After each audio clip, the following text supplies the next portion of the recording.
আসসালামু আলাইকুম। গ্রিন লম্বায় সাবিনা চ্যানেল থেকে আপনাদের স্বাগতম। টবে মরিচ গাছ বসাবো, চারা আমি নিজেই তৈরি করেছি। এবার মাটি প্রস্তুত থেকে চারা বসানো সবই আপনাদের সাথে শেয়ার করছি।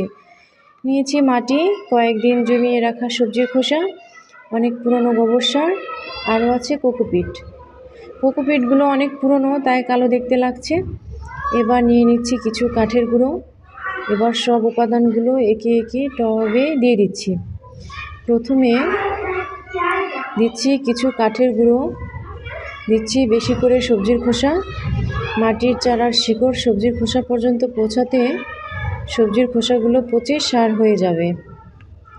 এবার গোবর সার মাটির সাথে মিশিয়ে টবে দিচ্ছি। গোবর সার আর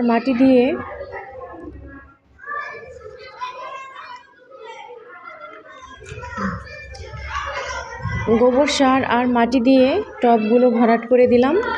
টবের নিচে কাঠের গুঁড়ো ও মাটির সাথে দেয়া কোকোপিট মাটিতে ড্রেনেজ সিস্টেম ভালো করবে।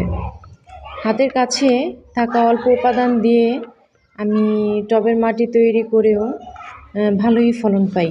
চারা লাগানোর পর মাটির সাথে যখন সেট হয়ে যাবে তখন আমি অল্প কিছু বিভিন্ন রকমের রাসায়নিক সার প্রয়োগ করব। এবার 3টি টবই চারা লাগানোর জন্য প্রস্তুত।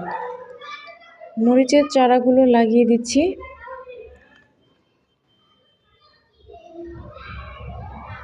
একে একে সব চারাগুলো লাগানোর পর সব লাগিয়ে দিচ্ছি। আমি টবে মরিচ, বেগুন, টমেটো ছাড়াও অন্যান্য সবজি যেভাবে বসাই আপনাদের সাথে শেয়ার করলাম। হাতের কাছে থাকা উপাদান দিয়ে সহজেই টবের মাটি তৈরি করে নিলাম। এবার পানি দিয়ে দিচ্ছি। আলহামদুলিল্লাহ, মাটির সাথে সেট হতে চারাগুলো 10-15 দিন লাগবে। যখন গাছে চারায় নতুন পাতা গজাবে তখন আমি কিছু রাসায়নিক সার দিয়ে দিব। ভিডিওটি ভালো লাগলে লাইক, কমেন্ট, সাবস্ক্রাইব করুন।